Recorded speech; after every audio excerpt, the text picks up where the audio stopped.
but a little bit about how I got involved with it. Throughout elementary and middle school, my favorite subjects were math and science.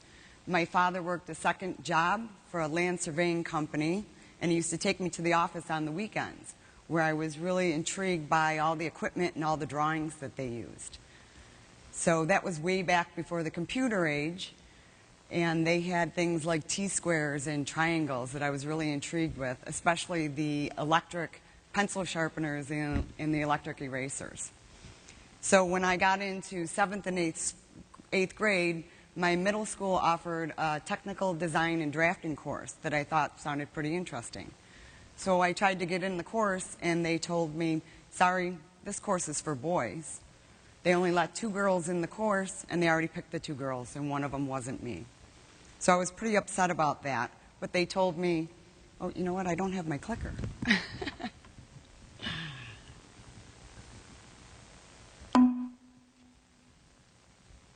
Am I going the wrong way? I'm going the wrong way. There I am, math, science.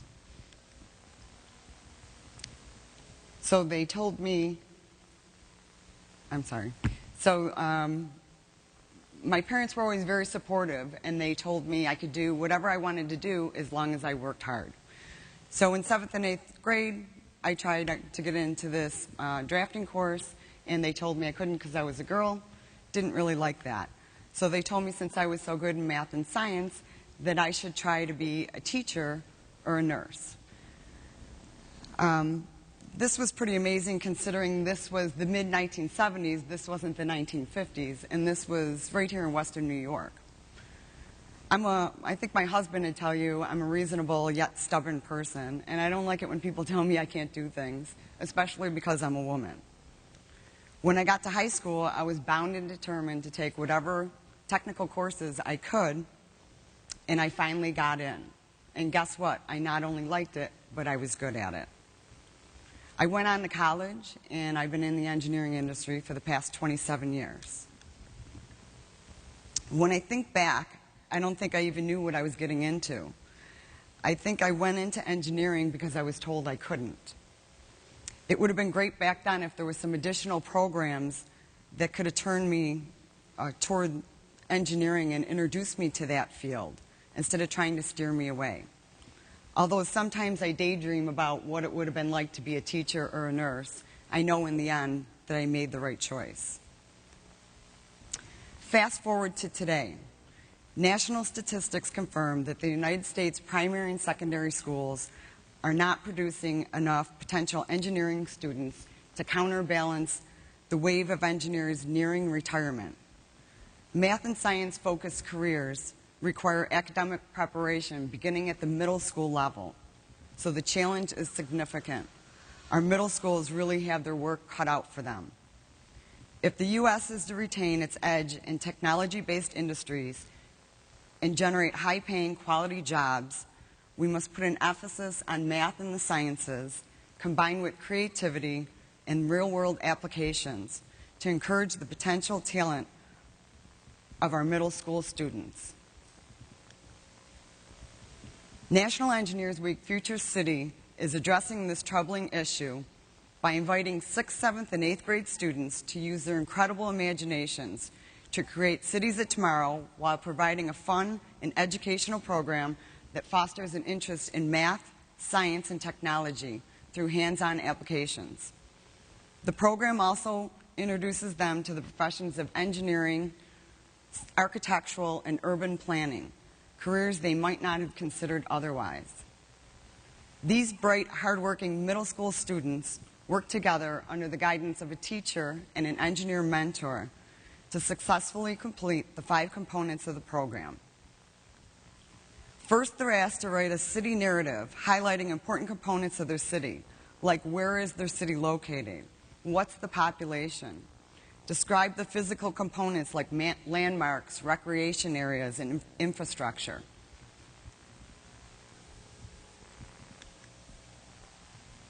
Next, they're tasked with writing a research essay on a theme topic that changes every year. This year's design theme is Fuel Your Future. Imagine new ways to meet our energy needs and maintain a healthy planet. Future City always has their finger on the pulse of what's going on in the world and chooses a topical subject based on critical issues we're currently faced with and looking towards the future. Next, they build a computer model using SimCity software. Although this is a video game, it's very technical and addresses such issues as population density, pollution control, transportation needs, energy supply, and power distribution, all while trying to balance residential, commercial, and industrial areas and not go bankrupt. Sounds pretty familiar, doesn't it? These are all common issues that communities around the world face every day. The game also has some other interesting elements for students to explore, like natural disasters such as tornadoes, or even aliens kidnapping the mayor. Next, they build a large-scale model, three-dimensional model, of a portion of their city using only recyclable materials. It's always interesting to see the different materials they use every year, from water and pop bottles, to old CDs, to Christmas ornaments, to just about anything that was trashed the week before. They also have to have at least one moving part in their model with a self-contained power source. I'm always amazed with the creative inventions that the students come up with every year for this. Finally, the students give a formal presentation about their city and answer questions from a panel of volunteer engineer judges from local industry. Some of you know, as adults, this is not an easy task. Now imagine doing it as a 12-year-old middle school student. This competition is a considerable challenge, and each of the steps is a great representation of an actual project in the world of engineering. I'd like to show you a video of the winning presentation, or the winning team from last year, National Future City Competition in Washington. The team was from Philadelphia, Pennsylvania, and the design theme last year was on healthcare issues, again, vital topics that are going on in our communities.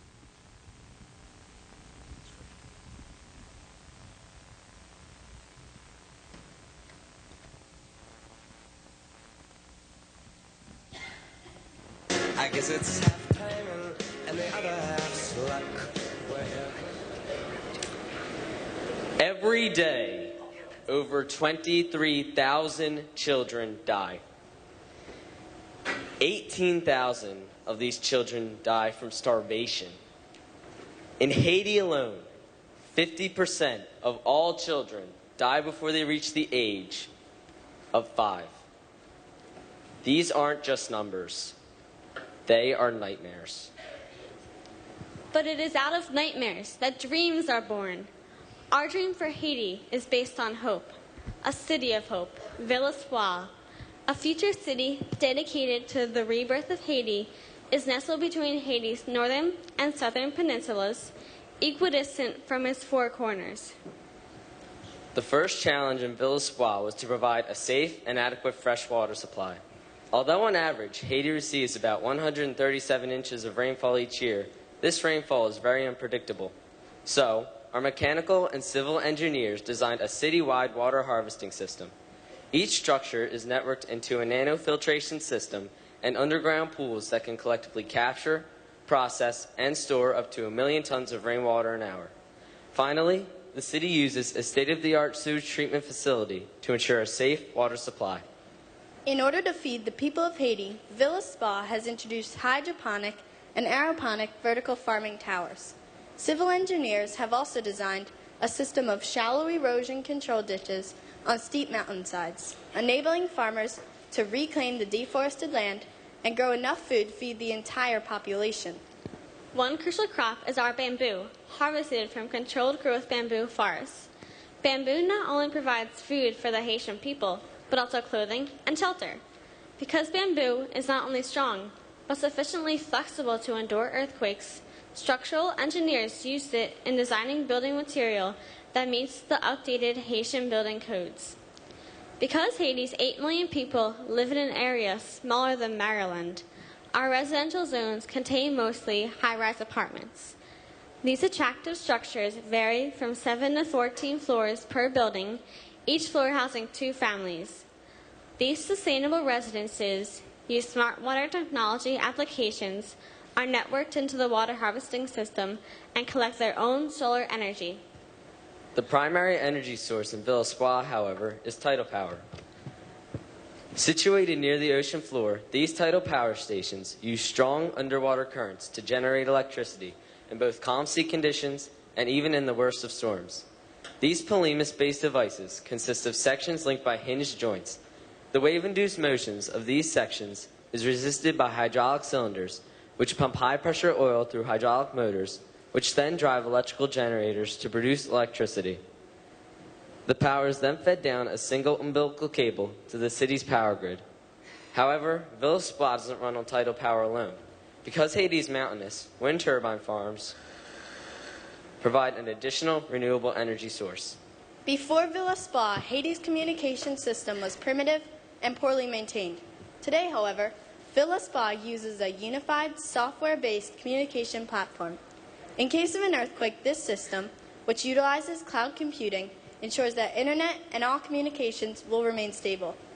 This communication system is extensively used at Villa Spa's DecaCare Medical Center, which not only provides health care in Villa Spa, but to 10 other virtual clinics in remote regions of Haiti. When required, the Medical Evacuation Copter, or MEC, can promptly deliver a trained medical team directly to the patient. Thus, life expectancy in Haiti has risen from 50 to 80 years. These people over 50 have an increased risk of type 2 diabetes, which can often lead to kidney failure. Because of this, biomedical engineers in Villa Spa have developed a wearable hemodialysis unit, the Life Backpack, to dramatically improve the patient's quality of life. Using self-sterilizing portals, patients connect to the Life Backpack on a daily basis while sleeping or relaxing. This unit utilizes nanopumps, which carefully regulates the rate of blood moving in and out of the body, so patients will no longer experience the physical stresses caused by the rapid changes in blood pressure during hemodialysis. Because the Life Backpack's filters are created from autologous tissues cultured on scaffolding, they not only filter waste, but also produce hormones that more accurately mimic kidney function. Along with this upgraded medical care came an upgraded transportation infrastructure. The personal hydrocopter is not only used as the mech, but is also used by residents traveling to all of Haiti's remote regions. For personal transportation, residents use the e-vehicle powered by clean hydrogen fuel cells. For public transportation, they use the Voyager subtrain. The VST is designed to connect the city's residential zones to its commercial, industrial, agricultural, and governmental zones. After entering an air-water lock, this maglev train converts to a submarine, which connects to our aquatois. The aquatois, an offshore sea scraper, is suspended both above and below sea level. Above the water are residences, while undersea there are open ocean enclosures for aquafarming in a natural environment. The aquatois is also home to our world-famous seaquarium, an aquarium under the sea, which provides tourists with an up-close view of the sea life of the Caribbean. While our aquatois is used for aquafarming and tourism, other undersea scrapers are used for ocean research and as a mobile offshore medical center to be used in disaster relief efforts. Villa Spa is the perfect tourist destination because of its tropical climate and beautiful beaches. In fact, Villa Spa has become the center for designing and manufacturing resort and beachwear. One of the most popular activities in Villa Spa includes sports, especially soccer. Speaking of soccer, a new stadium was built in Villa Spa. Due to the superior sports facility, Haiti was chosen to host the 2100 FIFA World Cup. Although we cannot stop Haiti from being shaken by earthquakes or move it from the path of hurricanes, we can provide a life filled with hope for the residents of Villa Spa. I think you'll agree that the futuristic and innovative ideas that these middle school students offer show great hope for our future. Thanks. The individual teams are evaluated on each component by a panel of volunteer judges. There are many special awards at the regional and national level, sponsored by various corporations and engineering societies. The overall winner from each region wins a trip to Washington, D.C. to compete at the regional finals against the other regions. The overall winner from the national competition wins a trip to the U.S. Space Camp in Huntsville, Alabama. And 2 years ago, the winning team got to meet President Obama and participate in the President's conversation with the astronauts aboard the International Space Station. Future City Competition not only introduces these students to different types of engineering, from civil to structural, from environmental to mechanical, but it also teaches them, enhances their computer skills, their writing skills, their public speaking, time management, and problem-solving skills. It also puts a strong emphasis on the importance of teamwork in the workplace. These are all vital skills that are valuable in any career, not just engineering. National Engineers Future City Competition has become the nation's largest engineering educational program by reaching over 30,000 students in 1,100 schools in 37 regions across the country. Interestingly enough, the program consists of 51% girls who now know technical careers are not just for men.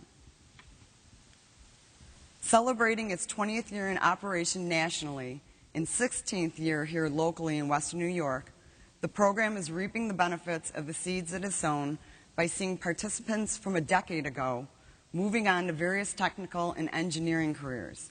Clear proof of the program's effective mix of learning and fun. Regional Future City competitions are organized solely by volunteers and financially supported entirely by local engineering societies and associations. In closing, I would like to urge all of you to support this and other similar programs in our communities that strive to educate our children beyond textbooks and outside of the classrooms. Thank you very much.